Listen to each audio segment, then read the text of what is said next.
The mine had been quiet for years. The air above it still carried the scent of coal and dust, though nothing moved there now. No men, no carts, no rhythm of picks striking rock. Only the echo of what had once been a heartbeat.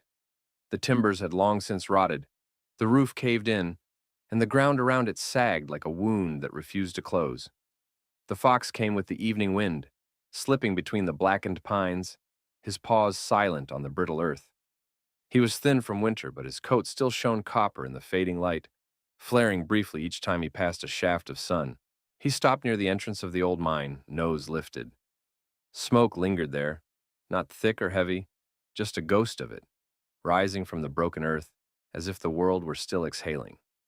He sat, tail wrapped around his paws, ears twitching at every faint sound.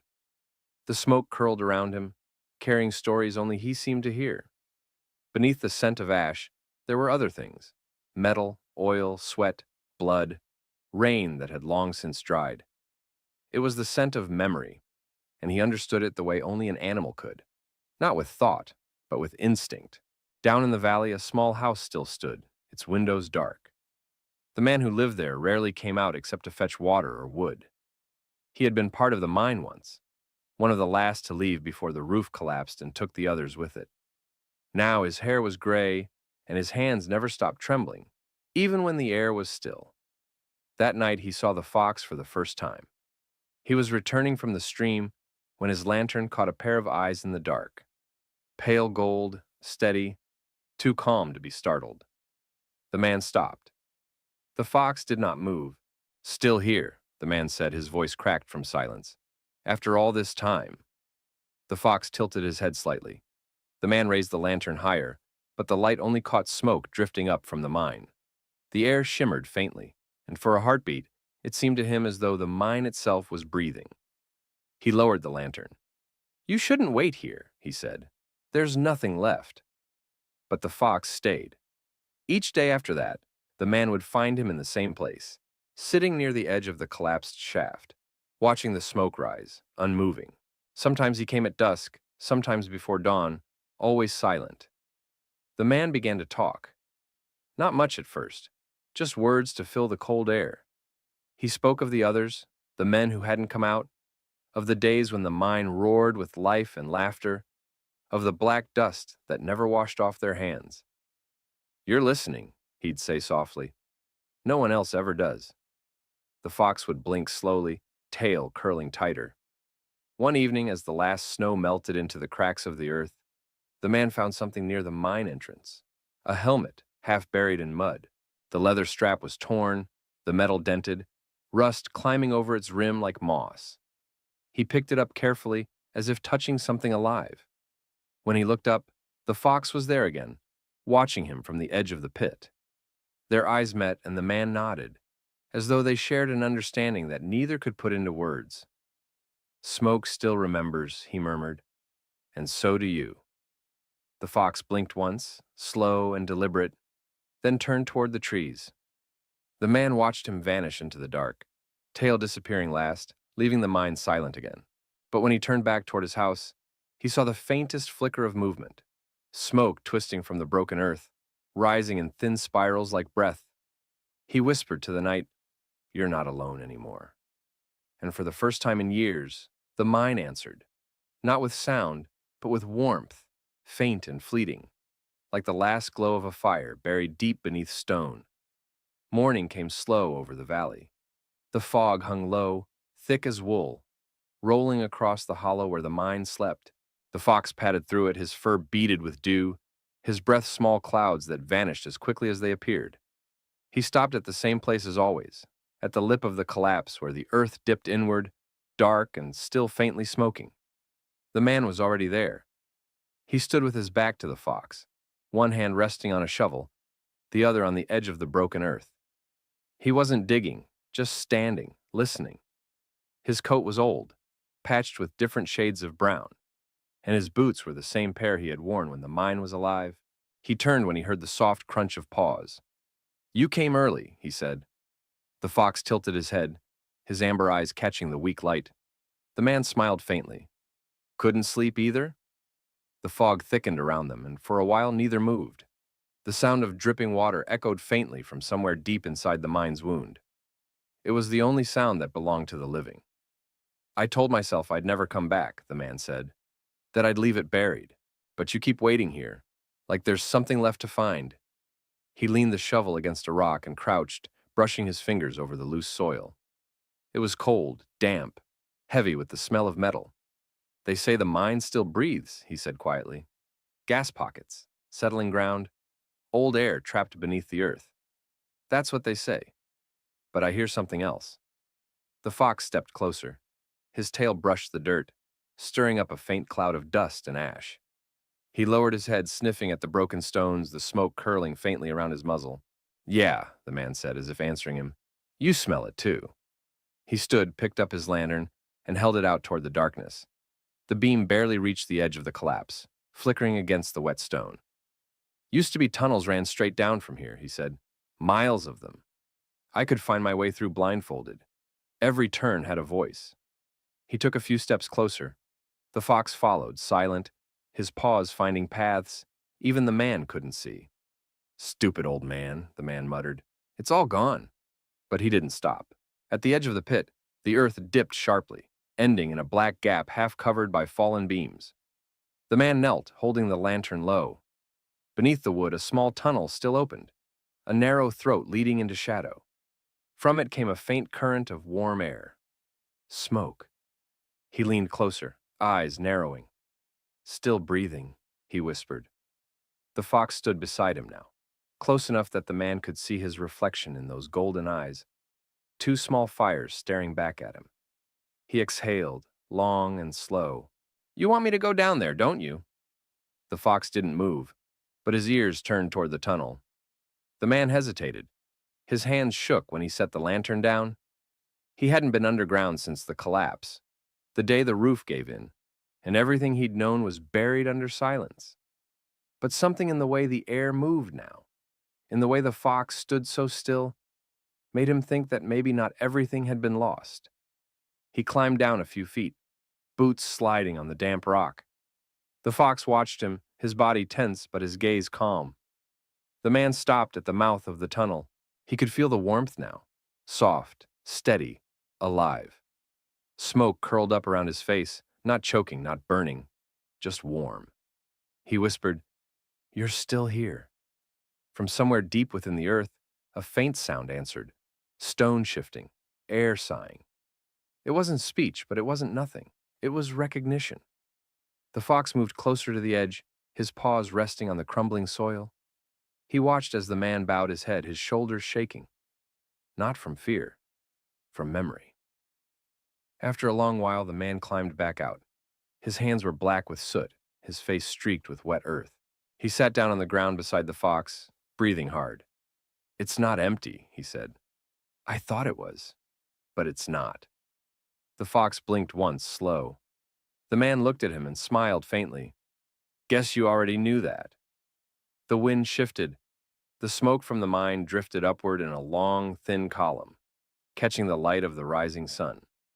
For a moment, it looked alive again, like breath rising from a sleeping thing. The man reached out a trembling hand. The fox didn't move away. Maybe tomorrow, the man said softly. I'll go a little deeper. The fox's ears flicked toward the mine, then back to the man. The fog began to thin and the world turned gold. For the first time in years, the valley smelled not of ash, but of soil and warmth. And the fox, who spoke only the language of smoke, sat beside the man until the sun cleared the ridge, both of them waiting for whatever else the earth might choose to remember. The third morning broke gray and wet. Rain had fallen through the night, soft, steady, soaking the valley until the earth gave off the heavy scent of rust and stone. Mist hung low over the hills, clinging to the skeletons of birches. It was the kind of morning when even sound seemed damp. The fox arrived before dawn. He knew the man would come. He always came now. The waiting had become their ritual, one watching from the earth, one listening to it. The man appeared just after sunrise, shoulders hunched beneath his coat, lantern in one hand, rope coiled in the other. His eyes looked hollow but clear, the way eyes look when they have accepted what they are about to do. He set the lantern on the ground and glanced toward the fox. You stayed, he said. Good. I'll need someone up here to remember me if I don't come back. The fox blinked slowly, his tail flicking once, a small flare of copper against the gray. The man tied the rope to a post half buried in the earth. It was old, probably from the mining days, but it held firm when he pulled. He tested his grip, adjusted the knot, then picked up the lantern and stepped to the edge of the pit. You're sure about this? He murmured, half to himself, half to the creature sitting just beyond the smoke. Didn't think I'd ever see the inside again. The fox's gaze did not waver. The man climbed down. The rope creaked as he descended, boots sliding over damp rock. The walls closed around him, slick with moisture and soot. Each breath came louder than the last, echoing off the stone. When his feet touched the ground, the world changed. The air grew thick, and the smell of metal deepened, richer, older. He lifted the lantern. The light caught the remnants of a tunnel. Timbers splintered and sagging, rails half buried in mud. Everything glistened in the wet dark. He walked slowly, one hand trailing against the wall, feeling the heartbeat of the mine. Every few steps, the earth shifted, sighing as though remembering. Still breathing, he whispered. As he went deeper, the smoke thickened, coiling low around his legs. It didn't sting. It felt warm, strangely clean, like air from another world. He passed the mark on the wall where he'd carved his name years ago, half gone now, blurred by time and water. Beneath it, he saw others, the initials of the men who'd worked beside him, names that had vanished into memory. He stopped there, hand resting on the letters. His throat tightened. Didn't think I'd see this again, he said softly. Didn't think I'd see you again? From deeper in the mine came a faint sound, a drip, a crack, and then something else, a rhythm. Slow, subtle, not mechanical, not random. He lifted the lantern higher. The tunnel curved, narrowing until he had to crouch. Ahead, the smoke glowed faintly, as if it were lit from within. He moved forward on hands and knees. The air grew warmer, pulsing in waves. The sound grew clearer now. Not wind, not rock, but something alive. When he reached the end of the tunnel, the light of his lantern caught a small chamber, no wider than a few paces. The smoke rose from a fissure in the ground, curling upward in slow, steady breaths. And on the walls, prints. Not human, not clawed either. Small, precise shapes pressed into the soot. Paws, tails, patterns of movement. Animals had been here, somehow. Long ago, maybe, or recently, it was impossible to tell. But they were too many, too deliberate. Like something had lived here when the mine went quiet. He knelt, touching one of the prints. The warmth beneath it was startling. Faint, but real, as though the stone still remembered their passing. He whispered, "You survived down here." His eyes burned with something he hadn't felt in years. Not grief, not fear. Recognition. He stayed there for a long time, listening to the steady pulse of the earth. Then, he turned back toward the tunnel. Above him, faintly, he could hear the wind outside, and through it, a soft sound. A bark, quick and short. He smiled. "You're still waiting, huh?" He began to climb. The rope was slick, his hands numb, but he didn't stop. When he reached the surface, light hit his face. Real light, pale and cold. The fox was sitting exactly where he had been, tail curled neatly around his paws. The man laughed once, breathless. "It's warm down there," he said. "Not dead, not yet." The fox tilted his head, and the man saw it then. Soot on the animal's fur, faint smudges around his paws. "You've been down there too," he said quietly. "Haven't you?" The fox blinked once, slow. The wind stirred the smoke, carrying it across the valley in thin ribbons. The man sat beside him, lantern still burning weakly in his hand. "It breathes because you stayed," he said. "All this time." They watched the smoke rise together until the sun finally burned through the clouds. For the first time, the air above the mine shimmered, not with decay, but with heat, as if something beneath had stirred awake. The man smiled faintly. "Guess we'll both keep coming back, then."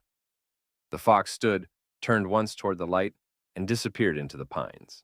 Below them, the mine exhaled, a single deep sigh, and the valley carried the sound away, soft and endless, like a memory, learning how to live again. The rain passed in the night, leaving the air rinsed clean. Morning came soft and colorless, a slow light creeping through the valley. The mine steamed faintly, as if it had drawn a long breath and didn't quite know how to release it. The fox came first, as always. He padded across wet earth, every step silent, nose twitching at the familiar scent of smoke and iron. The wind brought him another scent, too. Oil, fire, and man he knew before he saw him. The man was at the edge of the pit again. He'd brought new rope this time, thicker and cleaner, and 2 lanterns instead of 1. His coat was open, shirt collar damp with sweat despite the cold. He had slept little, if at all. When he saw the fox appear from the trees, he smiled faintly. "You always know when I'm here." He crouched and tied the lanterns together, testing their weight. "I'm going down again. There's something down there. I can feel it breathing. It's not just air and stone anymore." The fox tilted his head, ears forward, watching. The man looked at him, then at the dark mouth of the mine. "You can come if you want," he said, "or stay and keep watch. Either way, I'll find out what it's been keeping alive." The fox took a step closer. Smoke coiled around his paws, twisting through his fur. The man nodded slowly. "All right then, we'll go together." He climbed first, boots scraping against the damp wall, lantern swinging from his hand. The fox waited until his body disappeared into the shadow, then followed, lightly, easily slipping down between rocks and roots, as if the earth knew him. Inside, the air was thick and warm. The man's breath echoed, shallow and uneven. The fox moved beside him, silent, his eyes catching the glow of the lantern. The walls seemed closer this time, and the smell of smoke was stronger. They passed the carved initials again, half swallowed by moss and soot. The man brushed his fingers over them. "I remember every face," he said, "every voice. But I can't remember how they laughed. That's what time takes first, the sound of laughter." He looked ahead. Maybe that's what this place is trying to give back. The tunnel opened into the chamber where he'd stopped the day before. The smoke rose in lazy spirals, glowing faintly in the lantern light. The paw prints were still there, crisp and clear, but now they seemed fresher. The man knelt beside them. His hands trembled as he reached out and pressed his palm into the soot. The warmth beneath it startled him again. Alive, constant. "I thought I buried everything," he whispered. "But the earth remembers, even what we try to forget." The fox moved closer. His paws left prints beside the man's hand, the smoke swirling between them. Then, from the fissure, came a new sound. It was low at first, like the slow rumble of air being pulled through hollow stone. But it grew steadier, rhythmic, almost like breathing. The smoke thickened, rising in visible pulses. The man leaned forward, eyes wide. "It's moving," he said. "It's alive." The fox's fur lifted slightly along his back, but he didn't retreat. Instead, he watched, ears forward, eyes fixed on the opening. The sound deepened. The air grew warmer still, carrying a scent of life beneath the ash. Fur, soil, old wood, and something unmistakably human. Faint, but real. The man's heart pounded. He set one lantern beside the fissure, the other higher on a ledge, casting light through the chamber. "You hear that?" he said, his voice shaking. "It's not wind. It's not rock." He leaned closer to the fox, his tone softening. "Maybe it's us. Maybe everything we ever said down here sank into the walls and started breathing back." He laughed once, a broken, uncertain sound, and sat down hard against the stone. The fox lay beside him, his tail curling over his paws.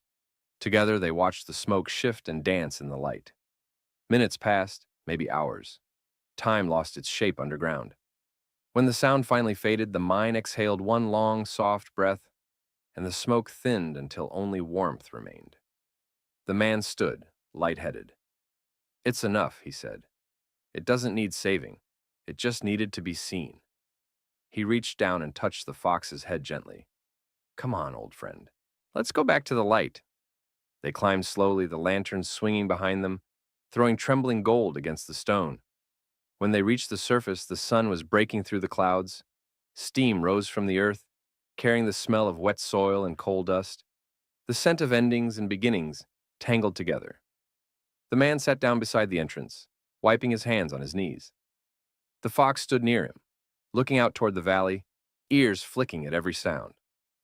"It's breathing up here now, too," the man said quietly. The fox looked back at him once, eyes glowing in the morning light. And as the wind shifted, carrying smoke from the mine out across the hills, the man thought he could hear a voice in it. Not words, not ghosts, just the steady rhythm of a world that had decided to keep living. He closed his eyes. The fox settled beside him. The mine was silent again, but it no longer felt empty.